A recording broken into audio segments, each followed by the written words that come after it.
नमस्कार. मराठमोळी जीवन चॅनलमध्ये तुम्हा सगळ्यांचं मनापासून खूप खूप स्वागत.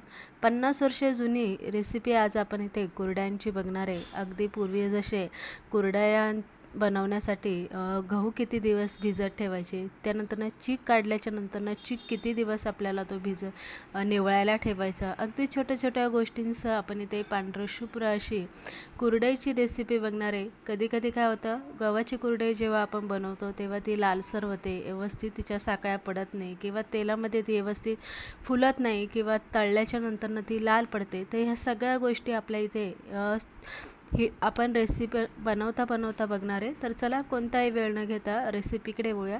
इथे मी गहू घरातलंच घेतलेलं आहे. गहू कोणतंही असलं तरी चालेल, फक्त रेशनचं गहू अजिबात आपल्याला इथे वापरायचं नाही आहे. त्यानंतर 5 किलो गहू व्यवस्थित आपल्याला निवडून पाकडून घ्यायचं. तुम्ही इथे बघताय आणि मोजून शक्यतो प्रमाण इथे घ्यायचं. तर मी इथे मोजून 5 किलो गहू घेतलेले. गहू स्वच्छ आपल्याला 3 पाण्याने धुवून घ्यायचं आणि धुतल्याच्या नंतरनं गहू आपल्याला 5 दिवस भिजत घालायचं. 5 दिवस जेव्हा आपण गहू भिजत घालतो तेव्हा रोज आपल्याला त्याचं पाणी बदलायचं असतं. परत रोज पाणी बदलताना गहू परत 2 पाण्याने चांगलं धुवायचं असतं आणि तिसऱ्यांदा आपल्याला त्यामध्ये पाणी घालून गहू इथे भिजायला ठेवायचं असतं. हे सतत आपल्याला 5 दिवस करायचं असतं. त्यामुळे गव्हाचा वास येत नाही आणि गव्हाचं जे लाल पाणी असतं ते दररोज निघून जातं आणि त्यामुळे आपली कुरडई पांढरशुभ्र व्हायला मदत होते. ही आपली पहिली स्टेप झालेली आहे गव्हाची. तर तुम्ही इथे बघू शकता 5 दिवस आज आपले कंप्लीट झालेले आणि 5 दिवसानंतरनं गहू एकदम पांढरशुभ्र असे आपले भिजले गेलेले तुम्ही इथे बघू शकता. पहिल्या दिवशी जेव्हा आपण गहू भिजत घातलं होतं तेव्हा गहू पूर्ण लाल दिसत होते आणि 5व्या दिवसानंतरनं तुम्हाला मी इथे दाखवते, गहू पूर्ण आपले पांढरं दिसतात आणि चांगले फुलले गेलेले. आता 5व्या दिवशी जेव्हा आपण गहू हाताने बोटामध्ये दाबतो तेव्हा त्याचा चीक सहज असा दाबल्यासारखा निघतो, म्हणजे आपलं गहू परफेक्ट भिजलं गेलेलं आहे. 3 किंवा 2 दिवसामध्ये आपला गहू तितकासा भिजला जात नाही आणि 4थ्या दिवशी तो आपला भिजला जातो, पण 5व्या दिवशी अगदी तो परफेक्ट भिजला जातो. म्हणून गहू नेहमी आपल्याला 5 दिवस भिजत ठेवायचं. 5व्या दिवशी आपल्याला परत त्यातलं पाणी काढून टाकायचं आणि परत आपल्याला 3 पाण्याने गहू चांगला इथे चोळून चोळून धुवायचा. पण चोळताना मात्र आपल्याला एकदम हलका हात लावायचा, कारण गहू आपले अगदी सहज फुटले जातात, कारण ते इतके टम फुगलेले असतात. त्यानंतर आपण 3 पाण्याने गहू इथे स्वच्छ धुवून घेतलेला आहे. गहू आपण पातेल्यातून निथळून बाजूला काढणार आहे. ही प्रोसेस न चुकता करायची. निथळून काढायचं म्हणजे ते जे आंबलेलं पाणी असतं ते पूर्णतः निघून गेलं पाहिजे. ही दुसरी स्टेप झाली. त्यानंतर तिसरी स्टेप आपल्याला गहू मिक्सरला वाटायचे. शक्यतो जर तुमच्याकडे पाटा असेल तर पाटावरती वाटलं तर अतिउत्तम. अजिबात तुमची कुरडई लाल होणार नाही किंवा ती अजिबात फसणार सुद्धा नाही. पण आपल्याकडे जर पाटा नसेल तर मिक्सरचं मोठं भांडं घ्यायचं आणि त्यामध्ये आपल्याला या प्रमाणात गहू घालून आपल्याला त्यामध्ये पाणी मात्र भरपूर घालायचं आणि मिक्सरला थांबत थांबत आपल्याला हे वाटून घ्यायचं. तर तुम्ही इथे बघू शकता या पद्धतीने आपल्याला ते चोत्यासारखं वाटून घ्यायचं. अजिबात इथे वाटताना बारीक पेस्ट नाही करायची, तर फक्त गहू इथे आपल्याला फोडून घ्यायचा आहे. ही झाली तिसरी स्टेप. लक्षात ठेवा की इथे गहू आपल्याला बारीक पेस्ट करायची नाही, फक्त आपल्याला चोत्यासारखा गहू इथे वाटून घ्यायचा आहे. तुम्हाला इथे दिसत असेल, कारण इथे आपल्याला जर तुम्ही बारीक गहू केला तर कुरडई लाल येऊ शकते किंवा कुरडई फुलणार नाही. तर इथे याप्रमाणे मी तुम्हाला पिळून दाखवते. हातामध्ये चीक खाली पडतोय आणि चोथा बरोबर आपला हातामध्ये राहतोय. याच पद्धतीने आपण बाकीचा सगळा गहू इथे वाटून घेणार आहे मिक्सरला. त्यानंतर आपल्या इथे गहू वाटून झालेले आहे. चौथी स्टेप, जेव्हा आपण गहू चोथा पिळून घेणार आहे तेव्हा त्यामध्ये पाणी आपल्याला भरपूर घालायचं आणि खाली वर हाताने करायचं. हाताने आपल्याला चोथा चांगला चोळून घ्यायचा, म्हणजे चोथ्यातला जो चीक असतो तो पूर्ण निघून जातो आणि त्यानंतर घट्टसर असं आपल्याला हा चोथा इथे पिळून घ्यायचा. या पद्धतीने तुम्ही इथे बघू शकता अगदी त्यातला चीक जो आहे तो बाहेर निघालेला आहे आणि चोथा पूर्ण शिल्लक राहिलेला आहे. हा चोथा दुसऱ्यांदा सुद्धा आपल्याला दुसऱ्या पाण्याने धुवून घ्यायचा आहे, कारण त्यामध्ये चिकाचं प्रमाण अजून राहिलेलं असतं. म्हणून चोथा नेहमी आपल्याला 1-2 पाण्याने इथे धुवून घ्यायचा, म्हणजे आपला चीक अजिबात वाया जात नाही. त्याच पद्धतीने आपण इथे सगळा चोथा पिळून घेतलेला आहे आणि त्यानंतर मी इथे चाळणी घेतलेली, जी आपली भात वेळायची चाळणी असते ती चाळणी मी इथे घेतलेली आणि त्याने आपल्याला चीक इथे गाळून घ्यायचा. नंतर सुद्धा ही 5वी स्टेप आहे आणि सोपी आहे. चोथा असताना जर तुम्ही तो कपड्याने गाळत बसला तर खूप वेळ लागतो. चोथा असताना जर तुम्ही बारीक आपली पीठ चाळायची चाळणी वापरली तर वेळ खूप लागतो. त्यामुळे मी इथे मोठ्या होलाची चाळणी घेतलेली आहे. यामधून आपला चोथा अजिबात मोठा जाणार नाही, कारण आपल्याला फक्त मोठा चोथा चिकामधनं बाहेर काढून घ्यायचा आहे. तर तुम्ही इथे बघू शकता या पद्धतीने मी चीक घालते आणि चीक घालून आपण इथे गाळून घेतलेला आहे. इथे गाळून घेतलेला आहे. आता आपल्याला सगळ्यात महत्त्वाची 6वी स्टेप आपल्याला इथे करायची आहे. ती म्हणजे पांढरं शुभ्र मी इथे पातळसर असं कापड घेतलेले. मी इथे ओढणी घेतलेली, जी आपली पांढरी ओढणी असते ना ती पूर्ण पातळ असते आणि त्याच्यामध्ये अजिबात मोठा होल नसतो. एकदम सूक्ष्म असे होल असतात, ज्यातनं परफेक्ट आपला चीक गाळला जातो आणि जो बारीक बारीक सूक्ष्म चोथा असतो तो सुद्धा शिल्लक राहतो. पातेल्याला घट्ट अशी ओढणी आपल्याला इथे बांधून घ्यायची आणि त्यानंतर आपल्याला हा चीक इथे गाळून घ्यायचा. ही 6वी स्टेप आहे आणि खूप महत्त्वाची आहे, कारण इथेच आपण जर कापडाने वस्त्र गाळून जर आपण चीक केला नाही तर चोथा या पद्धतीने चाळणीतून खाली जातो, बारीक एकदम सूक्ष्म, आणि त्यामुळे आपली कुरडई जी असते ती लालसर पडते आणि जितकीशी ती फुलत नाही. फक्त आपल्याला इथे चीक पाहिजे. तर इथे तुम्ही बघू शकता, जेव्हा आपण वस्त्र गाळण केलंय तेव्हा आपला चोथा जो शिल्लक आहे तो एकदम चाळण जसं असतं ना आपलं पीठ, जसं गव्हाचं पीठ चाळतो तसं ते चाळण निघालेलं आहे. आणि त्यानंतर सगळ्यात महत्त्वाची आणि 7वी स्टेप आहे. आपण हे चीक इथे गाळून घेतलेलं आहे वस्त्र गाळण करून. इथे आपल्याला मोठं पातेलं घ्यायचं आहे, त्यामध्ये आपल्याला चीक घालायचं आणि भरपूर पाणी घालायचं आहे.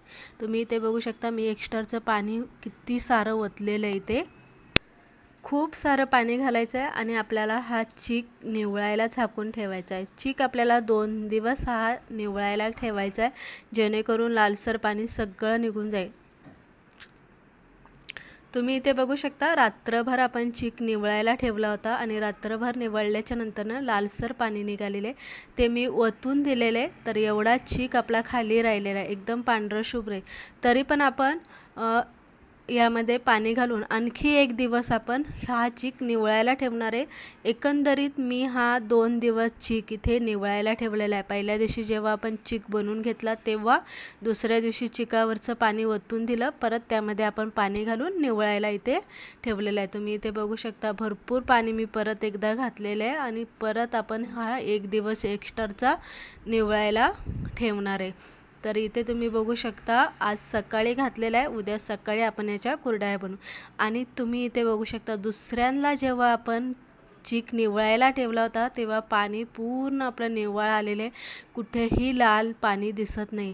ते पाणी फेकून दिले. इथे आपला शिल्लक कुरड्यांसाठी चीक तयार झालेला आहे. चमच्याने किंवा हाताने चीक आपल्याला व्यवस्थित खालीवर करून मोकळा करून घ्यायचा. खाली आपला तळाला चीक चिटकून बसलेला असतो आणि हाताने आपल्याला तो सैल करून घ्यायचा असतो, व्यवस्थित तो आपल्याला मिक्स करायचा असतो. तर तुम्ही इथे बघू शकता या पद्धतीने अगदी दुधासारखा पांढरं शुभ्र घट्टसर असा आपला चीक इथे बनून तयार झालेला आहे. चीक निवळताना निवळलेलं पाणी आपल्याला पूर्णतः काढून टाकायचं आहे. चिकामध्ये जास्त पाणी अजिबात ठेवायचं नाही. आणि आता आपल्याला सगळ्यात महत्त्वाच्या गोष्टी इकडे वळायचे, ते म्हणजे आपल्याला आता इथे कुरडई बनवायची आहे. ही झाली आपल्या 7 टिपा आपल्या पहिल्या झालेल्या आहे, ज्या आपण चीक बनवेपर्यंत त्या 7 स्टेप मी तुम्हाला सांगितलेल्या आहे. आणि इथून पुढे सुद्धा आपल्याला चीक कसा शिजवून घ्यायचा, किती प्रमाणात पाणी घालायचं ते सुद्धा आपण इथे बघणार आहे. तर ही आपली 8वी स्टेप आहे, जिथे आपण जेवढा चीक घेणार आहे कुरडई बनवायला, ज्या भांड्याने आपण चिकाचं माप घेणार आहे त्याच भांड्याने आपल्याला पाण्याचं माप घ्यायचं आहे. तर एका पातेल्याने मी चीक मापून घेतलेलं आहे आणि त्याच पातेल्याने मी 1 पातेलं पाणी घातलेलं आहे. एका पातेल्यासाठी मी 2 चमचे इथे मीठ घातलेले आहे. मिठाचं प्रमाण अगदी तेवढंच राहतं, खारट होत नाही किंवा कुरडई आळणी सुद्धा होत नाही. एक वेळेस कुरडई थोडीशी खारट झाली तरी चालेल, पण कुरडई आळणी होऊन देऊ नका. जर मीठ कमी झालं ना तर कुरडईच्या साकळ्या तुटतात, म्हणजे कुरडई तुटून जाते, ते साकळ्या तुटल्या जातात. पाण्याला उकळी आली की आपल्याला अशी धार सोडत आपल्याला चीक त्यामध्ये ओतायचा आणि दुसऱ्या हाताने चीक आपल्याला इथे चांगला हलवून घ्यायचा. जितका फास्ट आपल्याला हा चीक हलवता येईल तितका आपल्याला तो हलवून घ्यायचा. तर इथे तुम्ही बघू शकता अगदी तो पटकनी हलवला जातो, म्हणजे चिकाच्या ज्या गुठळ्या असतात त्या गुठळ्या होत नाही.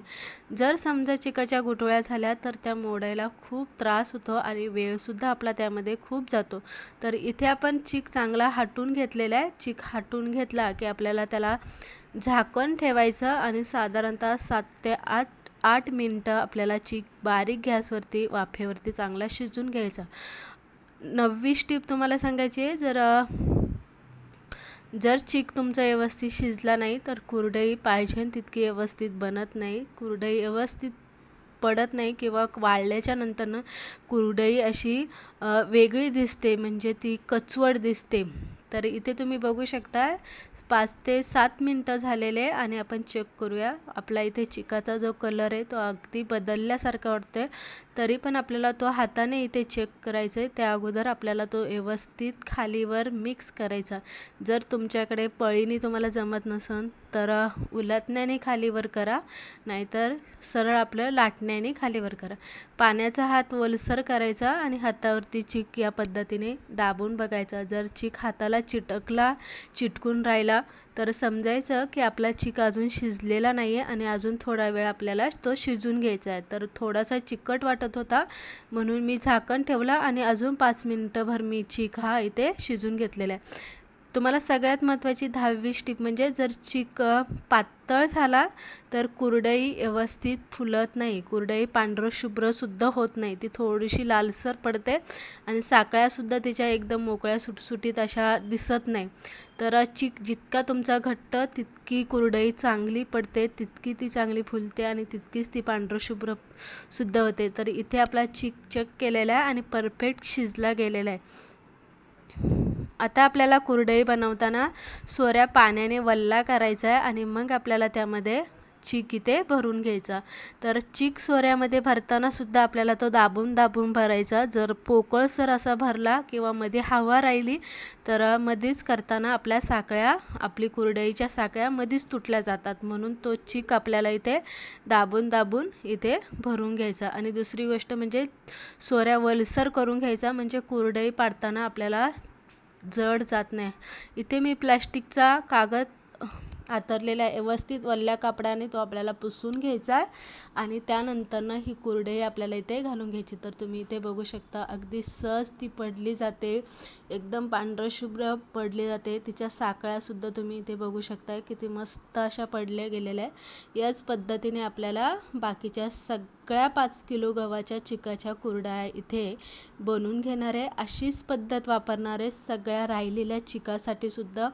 अगदी ही कुरडई तुम्ही सावलीला केली आणि तासभराने हाताने उचलून तुम्ही उन्हाला वाळत घातली तरी जमेल, कारण ती पटकनी सुकली जाते. इतका आपला चीक घट्टसर झालेला आहे आणि 2 दिवस आपण कडकडीत अशा त्या उन्हामध्ये वाळून घेतलेल्या आहे. तुम्ही इथे बघू शकता एकदम पांढरशुभ्र झालेली आहे, सहज अशा त्या साकळ्या सुद्धा दिसतात आहे, कुठेही कुरडई आपली तुटलेली नाही. तर अशा पद्धतीने आपण 5 किलो गव्हाच्या इथे आज पांढरशुभ्र अशा छोट्या छोट्या गोष्टींचा विचार करून सुद्धा आपण इथे कुरडई बनवून घेतलेली आहे. तुम्ही बघू शकता अगदी 2 वर्ष म्हटलं तरी ही कुरडई आपली वापरली जाऊ शकते. इथे मी तुम्हाला तळून सुद्धा दाखवते किती पांढरशुभ्र आणि तेलामध्ये ती फुलते. तेल गरम झाले आणि त्यामध्ये मी एक छोटीशी जी कुरडई असते आपण बनवलेली उरलेल्याची ती मी इथे तळून दाखवते. तर अगदीच पांढरशुभ्र आणि खूप अशी फुलली गेलेली आहे, ती कुठेही चिपकलेली नाही किंवा कुठेही चिटकून राहिलेली नाही, लाल पडलेली नाही किंवा तुटलेली नाही, एकदम पांढरशुभ्र अशी गुबगुबीत फुलली गेलेली. तर या पद्धतीने उन्हाळी वाळवण भाग 9 मध्ये आज आपण इथे 5 किलो गव्हाच्या कुरडया बनवून घेतलेल्या आहे. तुम्हाला ही रेसिपी कशी वाटली नक्की कमेंट करून सांगा. अगदी ह्या टिप्स जर तुम्ही फॉलो केल्या तर तुमची सुद्धा ती पांढरशुभ्र कुरडई येणार, कधीही ती चुकणार नाही, कितीही प्रमाणात तुम्ही ती बनवली तरी पण. रेसिपी आवडली असेल तर कमेंट आणि लाईक मात्र नक्की